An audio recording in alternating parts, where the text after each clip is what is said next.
अस्सलाम वालेकुम।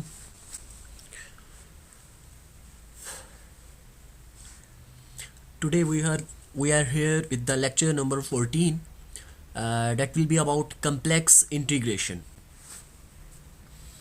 So in this chapter, in this lecture plus in this chapter, we will discuss about the complex integration. First of all, we see some basic examples, basic definitions. उन definition से related हम चीज़ों को देखेंगे, theoretically इस chapter को देखेंगे कि हमारे पास कौन कौन से टॉपिक्स आ रहे हैं, कौन कौन से टर्म्स को हम इसमें डिस्कस करने जा रहे हैं, और फिर उसके बाद उन डेफिनेशंस की बेस पे हम इसकी मैथमेटिकल एप्लीकेशंस की तरफ जाएंगे. So here are some basic terminologies. जैसे कि सबसे पहले हमारे पास है locus of a point. Locus of a point, locus के बारे में आप लोग पहले भी जो है ना स्टडी कर चुके हैं. Locus is basically a path. किसी भी पॉइंट के थ्रू जो, या कोई पॉइंट उस पाथ को जो फॉलो कर रहा होता है, that is known as locus. तो it is the path traced by a point moving under certain conditions. उसके बाद आ जाता है हमारे पास कर्व. कर्व क्या होती है? थोड़ा सा बेंडेड जो हमारे पास पाथ होता है.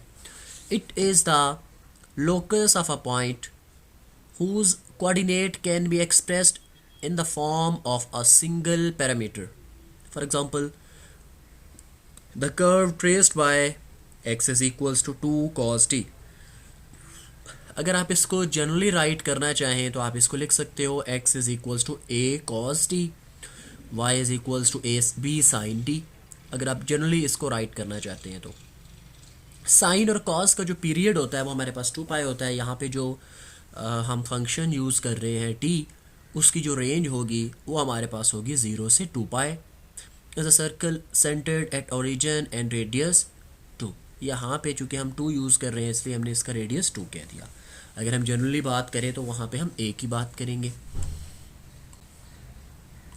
Complex equation of a curve. Suppose a curve C has parametric equation x is equals to x of t, y is equals to y of t, and t is in between a to b.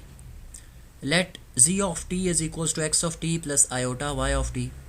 Then C is equals to z of t, t is in between a and b, represents the curve in complex form. e.g. the curve simple, आपके पास जो function था आपने उसको complex form में change कर लिया.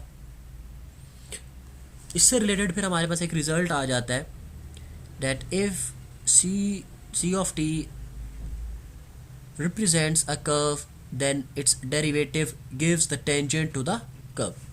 मतलब अगर आपके पास जो फंक्शन होगा z of t, अगर वो किसी कर्व को रिप्रेजेंट कर रहा हो, अगर वो किसी कर्व को रिप्रेजेंट कर रहा हो, तो फिर जब आप उस फंक्शन के डेरिवेटिव लेंगे तो वो डेरिवेटिव उस कर्व के टेंजेंट को रिप्रेजेंट करेगा. टेंजेंट क्या होता है?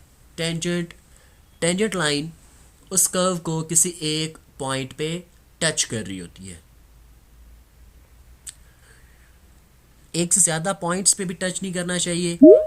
और दूसरी चीज़ कि जो है ना कट भी नहीं करना चाहिए. टेंजेंट लाइन जो होती है वो सिर्फ और सिर्फ एक पॉइंट पे टच करती होती है. नेक्स्ट आपके पास आ जाता है note. Curves of the differentiable functions are smooth curves. मतलब ऐसे फंक्शन जिनका डेरिवेटिव एग्जिस्ट करता हो, ऐसे फंक्शंस जिनका डेरिवेटिव एग्जिस्ट कर जाए वो हमारे पास स्मूथ कर्व्स कहलाती हैं. आगे इसकी हम फॉर्मल डेफिनेशन देखते हैं. लेट हमारे पास कोई फंक्शन है f of z be a complex valued function and f dash of t exist. उसका मतलब हमारे पास कोई फंक्शन है और उसका डेरिवेटिव क्या करता है? एग्जिस्ट करता है. अच्छा, अगर वो एग्जिस्ट करता है तो फिर क्या होगा?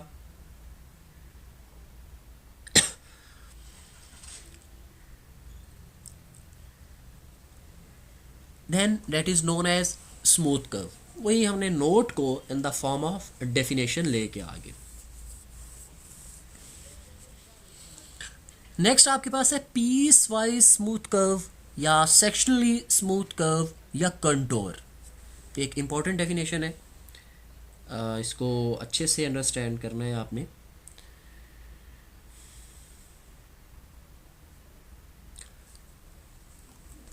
इसको हम पीस वाइज स्मूथ कर्व भी बोलते हैं, सेक्शनली स्मूथ कर्व भी बोलते हैं या कंटोर भी बोलते हैं। ठीक है, a curve which is smooth in pieces, मतलब टोटली वो स्मूथ ना हो लेकिन उसके कुछ कुछ पीसेस, कुछ कुछ पैचेस उसके अगर आपके पास स्मूथ आ रहे हो, मतलब उनका उसका डेरिवेटिव एग्जिस्ट कर रहा हो, तो फिर आप उस कर्व को क्या कहते हैं, पीस वाइज स्मूथ कर्व। ये जैसे कि यहाँ से लेके यहाँ तक है C1, फिर C2 है, C3 है। ठीक है, नेक्स्ट डेफिनेशन है simple curve, a curve traced by the function z such that f of t1 not equal to f of t2, t1 not equal to t2 मतलब क्या है कि दो डिफरेंट पॉइंट्स अगर आप उसमें पुट करें फंक्शन में, अगर आप t की दो डिफरेंट वैल्यूज़ पुट करें तो वो फंक्शन जो है t1 की वैल्यू पे और t2 की वैल्यू पे दोनों फंक्शंस डिफरेंट आए, तो उसको आप कहोगे सिंपल कर्व। यहाँ पे एक छोटा सा मैंने नोट साथ ऐड कर दिया है कि अगर आपके पास वन वन फंक्शन होगा तो वन वन फंक्शन की जो कर्व होती है वो सिंपल कर्व होती है। अब वन वन फंक्शन क्या होता है, आप ये ग्रेड 10 से लेके आगे पढ़ते आ रहे हैं कि वन वन फंक्शन क्या होता है, ऑन टू फंक्शंस क्या होते हैं वगैरह वगैरह। उसके बाद हमारे पास क्लोज्ड कर्व आ जाती है, a curve traced by z such that z of a equals to z of b is called closed curve। Circle आ गया आपके पास, एलिप्स आ गई, मतलब जो इंटरवल आपको a और b का क्या मतलब है, जो आपको इंटरवल गिवन है, लेट्स से आपको इंटरवल गिवन है 1 2, 1 से 2, या आपको इंटरवल गिवन है 2 to 4। ठीक है, तो उसमें क्या होगा, आप अगर वो z ऑफ 1 की वैल्यू फाइंड करें, z ऑफ 2 की वैल्यू फाइंड करें, अगर वो दोनों वैल्यूज़ इक्वल आ जाए तो फिर आप क्या कहोगे, जो कर्व आपके पास आ रही है वो क्लोज कर्व। कर्व बेसिकली एक लाइन ही होती है ना, ठीक है, उस लाइन को आप बेंड कर देते हो, अब वो लाइन क्लोज्ड लाइन हो जाए तो आपके पास सर्कल आ जाएगा। ओपन कर्व अगर z of a not equal to z of b हो जाए। सिंपल कर्व की एक और भी डेफिनेशन है कि a curve is said to be simple if it do not cross itself, अपने आप को कट ना करे। ठीक है जी, नेक्स्ट है हमारे पास Jordan curve, a curve which is simple and close. जो सिंपल भी हो क्लोज भी हो आप उसको क्या कहते हो, इज कॉल्ड जॉर्डन कर्व। ये आपके पास तो कुछ एग्जांपल्स आ गए हैं, ये ओपन कर्व है आपके पास, ये देखें एक दूसरे को कट कर रही है, तो इसका मतलब ये सिंपल नहीं है, ये सिंपल भी है क्लोज भी है, आप इसको जॉर्डन कर्व कह सकते हैं। तो ये कुछ बेसिक सी डेफिनेशंस थी। ओपन कर्व है आपके पास, नॉन जॉर्डन कर्व है, क्यों, क्लोज तो है लेकिन यहाँ पे एक दूसरे को क्या कर रही है, कट कर रही है।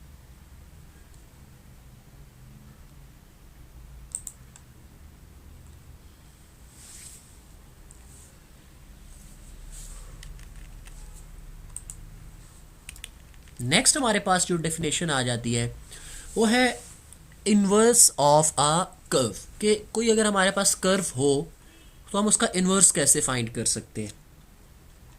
सो let curve C is traced by C is equals to F of T.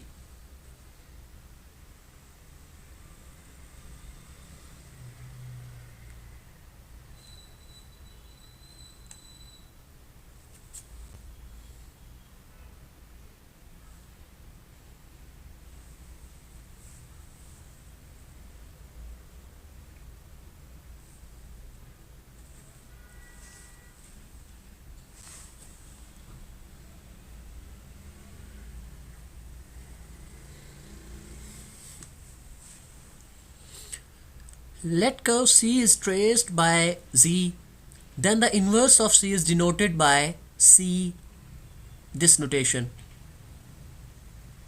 which is traced by z is equal to g of t, where g of t क्या है, f of a plus b minus t.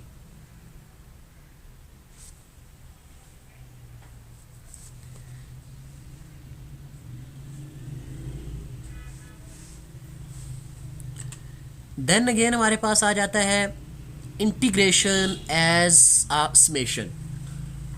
आप लोगों को अगर यहाँ पे recall करवाया जाए इन द सेकेंड ईयर जब आप लोग डेरिवेटिव डिफरेंशिएशन और इंटीग्रेशन करते होते हैं, तो आप लोगों को पता है differentiation and integration are the reverse process of each other.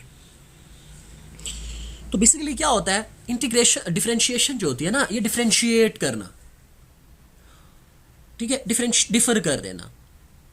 और इंटीग्रेशन क्या होता है, इंटीग्रेशन मतलब होता है सम करना, ठीक है. तो यहां पे भी यही चीज है, integration as a summation. Suppose C is a smooth curve, divide C into n sub arcs as in figure. Basically integration ना आप लोगों से पूछा जाता है मोस्टली जब भी आप कोई मैथ्स का कोर्स पढ़ रहे होते हैं या जो मैथमेटिशियंस होते हैं उनसे पूछा जाता है कि जी इसकी हम जो डिफरेंशिएशन पढ़ रहे हैं, हम इंटीग्रेशन पढ़ रहे हैं, इसकी एप्लीकेशंस कहाँ पे हैं.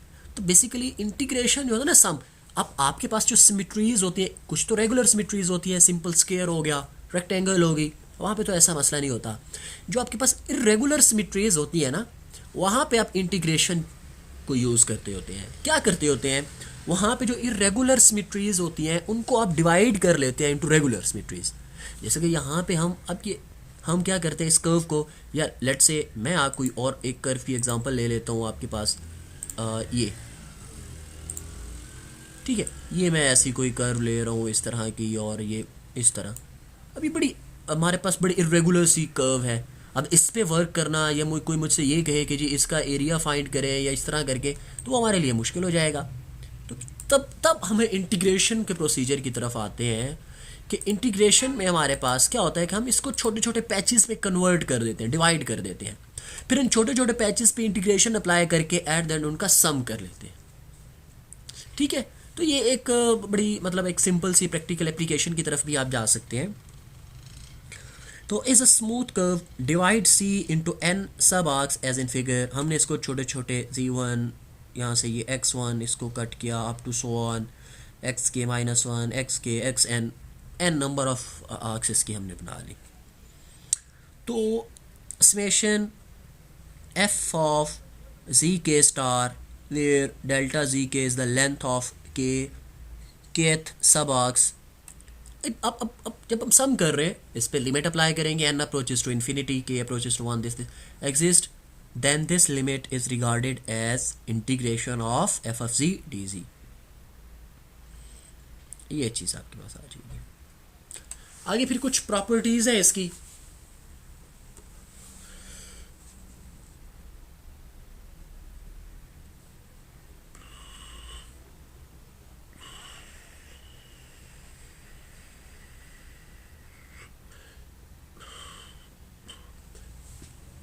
इसकी प्रॉपर्टीज़ में क्या है हमारे पास, फर्स्ट ऑफ ऑल कि अगर लिमिट, ये बेसिकली ये लिमिट को डिफाइन कर रहा है. ये इंटीग्रेशन के नीचे जो ये साइन है इसको अप्रोच कर रही है, इन्वर्स ऑफ c है, तो ये इक्वल होगा negative of the original function.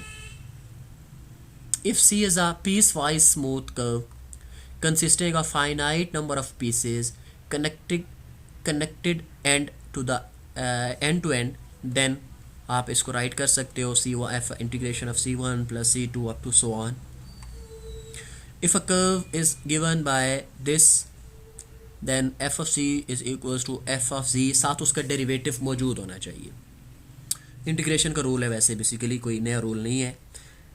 Late f of z हमारे पास कोई फंक्शन है u प्लस आई वी, और z आपके पास x प्लस आयोटा y है, तो dz क्या होगा, differential dx plus iota dy.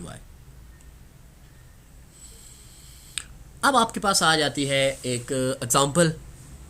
वो कहता है evaluate z square along OA, AB, OB, OAB and OABO, OABO, where O is 0 0, A is 1 0, B is 1 1. अब आपको पॉइंट्स सारे बता दिए गए हैं। ओ कहाँ पे, ओ इज़ द ओरिजिन, ए 1 0 है, एक्स इज़ 1 ए के ऊपर, और वाई क्या है 0 है। बी पे क्या है, एक्स भी 1 है आपके पास, और वाई भी क्या है 1 है। तो क्या करेंगे, सिंपल अलोंग ओ ए जब आपने फाइंड करना है, X is equal to T, Y is equal to 0, interval क्या है हमारा, जब आप ओ ए के अलोंग चेक कर रहे हो ये, तो इंटरवल आप यही चूज़ करोगे 0 से 1, 0 से 1, तो इंटरवल जो है ये 0 to 1 होगा। अब एक्स एक्सिस के अलोंग है, वाई वैसे ही 0 है, तो हमने उसको 0 ही कंसीडर किया। z is equals to X plus iota Y. अब x क्या है t, y क्या है 0, तो z is equals to t, dz will be equal to dt, z square क्या हो जाएगा t स्केयर, और लिमिट क्या आएगी 0 to 1। इंटीग्रेशन यहाँ पे पावर रूल लगेगा, और इंटीग्रेशन का पावर रूल क्या होता है, पावर इंक्रीज डिवाइडेड बाय 3। अब ये पॉइंट क्या है, ये लिमिट जो होती है ये वाली, ये इसको इसमें पुट कर देते हैं, ये आता है इक्वल्स टू, लिमिट कैसे पुट करते हैं इस एक का मैं आपको बता देता हूँ। टी की जगह पहले 1 पुट करेंगे, 1 क्यूब ओवर 3 माइनस, फिर 0 पुट करते होते हैं, 0 का क्यूब तो 0 ही होगा डिवाइडेड बाय 3, और 0 को आप किसी भी नंबर से डिवाइड करें वो 0 ही रहेगा, आपके पास आंसर 1/3 ही आता है।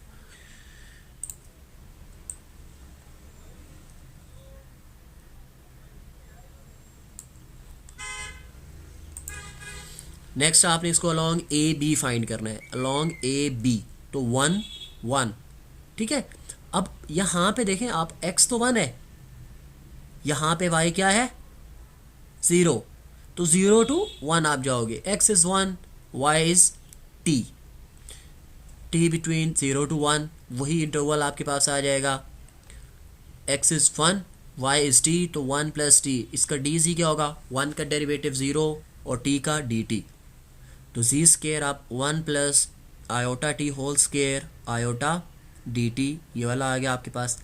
ये a प्लस बी होल का स्केयर जब ओपन किया, 1 minus T square into T, 1 का इंटीग्रेशन t होती है, t की t क्यूब बाय 3, t का t स्केयर बाय 2।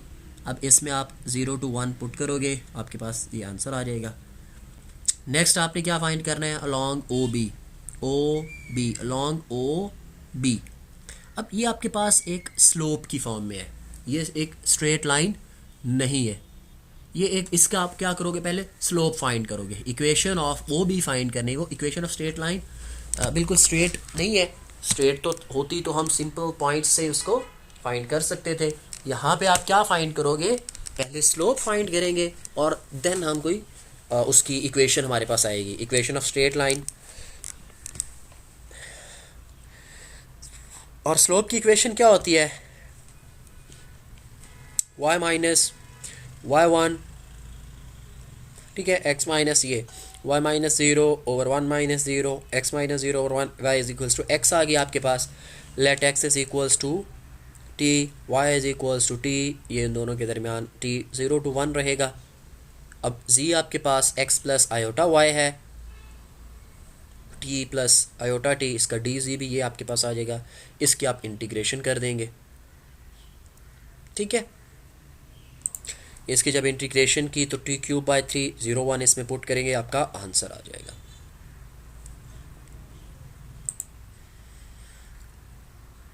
जी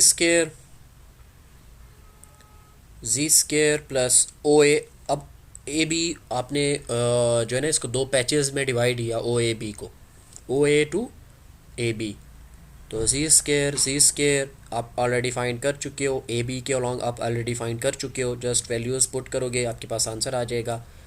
यहाँ पे भी आप इसी चीज़ को ही लेके चलोगे, जी स्केयर प्लस दिस, ये दोनों आप फाइंड कर चुके हो, दोनों की वैल्यूज़ पुट करोगे आपके पास, इसको सिंप्लीफाई करें आपके पास आंसर आ जाएगा।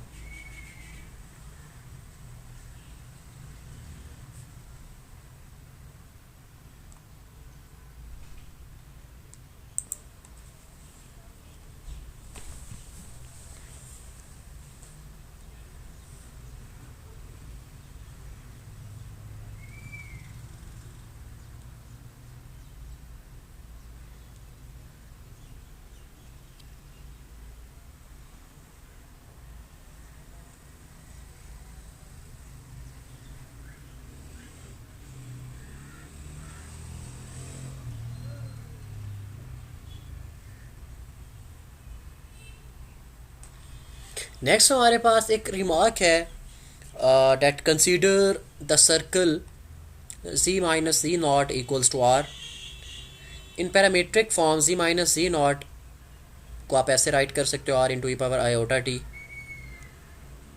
या z नॉट को अगर आप इधर ट्रांसफ़र कर दें तो ये फॉर्म भी आपके पास आ सकती है।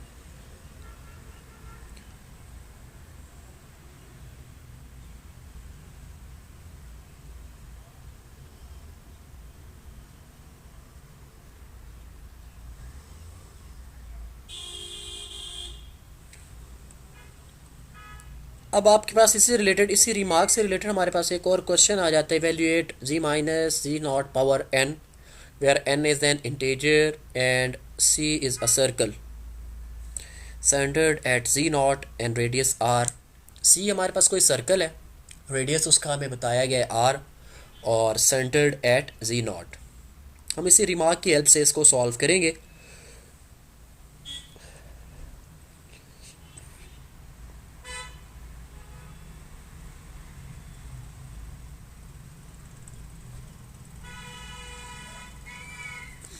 Late z minus z not is equals to, हम उसी फॉर्म को लेके चलते हैं, is equals to r e power iota t, t is from 0 to 2 पाई। डेरिवेटिव लिया, डेरिवेटिव जब लेंगे तो z नॉट कांस्टेंट है, ज़ीरो हो जाएगा, और ये इसका डेरिवेटिव क्या आ जाएगा, e power iota, iota start में e power iota t d t. Therefore आपकी जो इक्वेशन है वो इस तरह की बन जाएगी, ये जो गिवन है आपको, और टी आपको पता है 0 to 2 पाई। ब्रैकेट ओपन करें, r n e power iota n t dot iota r e power iota t, r n dot r basis same powers add होंगी, iota r n plus one e basis same powers add n plus one into T.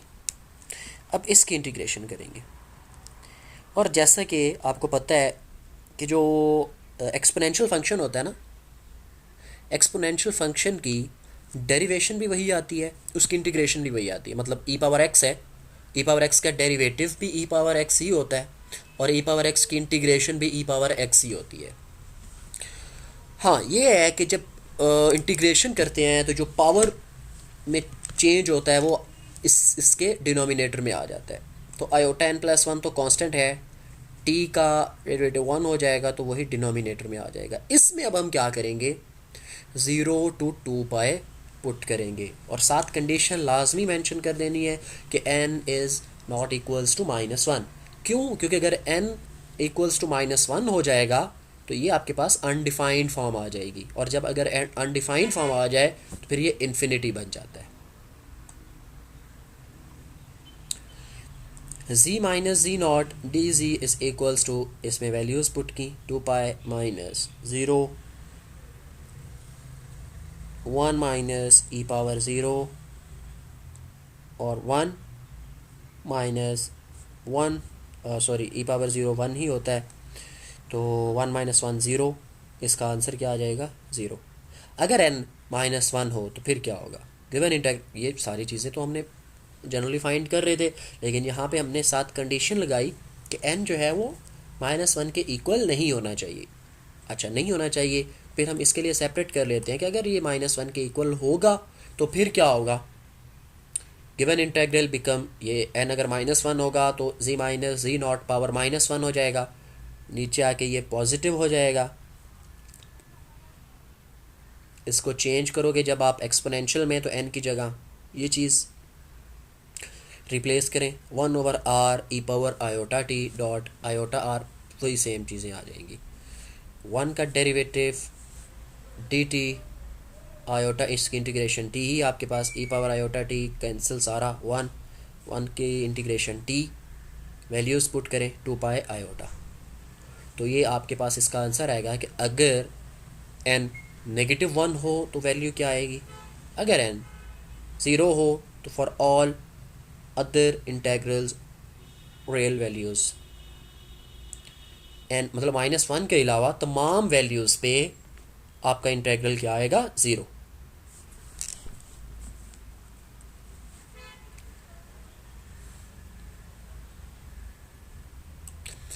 Next हमारे पास है orientation of a circle. A curve is said to be positively oriented if we trace it in the increasing direction of parameter. Otherwise, it is said to be negatively oriented. Usually, anti-clockwise sense of a closed curve is taken as positive. Anti-clockwise direction में अगर आपके पास आ रहा हो तो आप इसको positive consider करेंगे, otherwise clockwise में हो तो नेगेटिव कंसीडर करेंगे. तो this is the orientation of a circle.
इससे रिलेटेड एक क्वेश्चन है हमारे पास. Evaluate z minus 1 along y is equals to x square. Let x is equals to t, y is equals to t square. x अगर t के equal put करेंगे तो y equals to t square आ जाएगा. Curve आपके पास ये y is equals to x square. Parabolic curve आएगी ये इस तरह की कुछ. ठीक है, हम उसका ये वाले पार्ट कंसीडर कर रहे हैं. D Z is equals to this. Simple है, मैं इसको एक्सप्लेन नहीं कर रहा, आपके सामने सोल्यूशन है, आप इसको खुद देख लेंगे.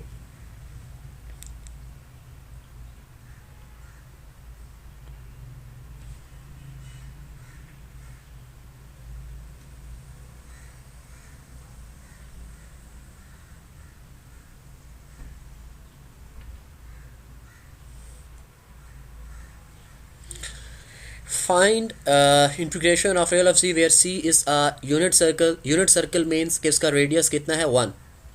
Traced in the positive sense. z minus 0 mod equals to 1. आप इसको आपने पीछे रिमार्क पढ़ा, क्वेश्चन देखा, उसी से z is equals to e power iota t, क्योंकि r 1 है तो जब आप इसको चेंज करोगे cos t plus iota sine T में आ जाएगा. इसका रियल पार्ट ये आ गया आपके पास, क्योंकि हमने रियल पार्ट को डील करना है. cos t cos e power iota t को जगह वैल्यूज पुट की cos t इंटू दिस, अलग अलग इसको चेंज किया cos स्केयर t. अब cos स्केयर की हमारे पास डायरेक्ट इंटीग्रेशन नहीं होती, हम यहाँ पे फार्मूला यूज़ करेंगे. फार्मूला क्या, cos स्केयर t जो होता है ये हमारे पास 1 plus cos 2t divided by 2 के इक्वल होता है. और ये साइन का साथ हमारे पास डेरिवेटिव कॉस मौजूद है, तो इसलिए हम इस पर पावर रूल यूज़ करेंगे. फिर दोनों में ये 0 to 2 पाई पुट करेंगे, और ये जो साइन है ये थ्रू आउट पाई जो है ये 0 होता है.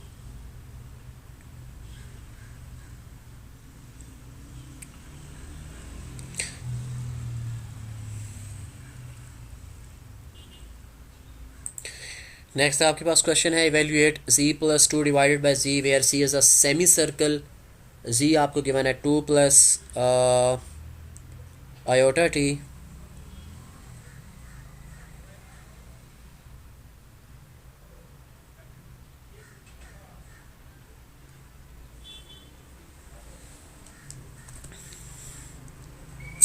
इसका सलूशन भी आपको प्रोवाइड कर दिया जाएगा, आप इसको खुद ही करेंगे.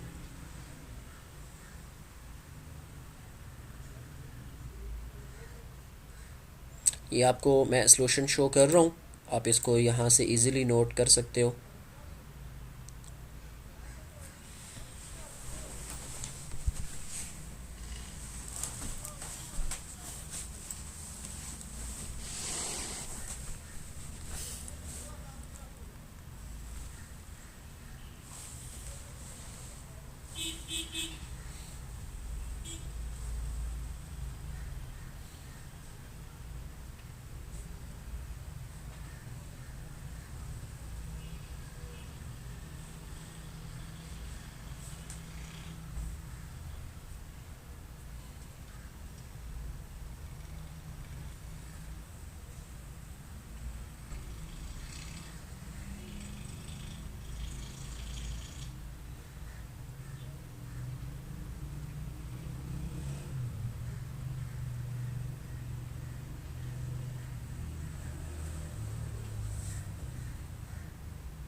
नेक्स्ट हमारे पास है एम एल इन इक्वेलिटी.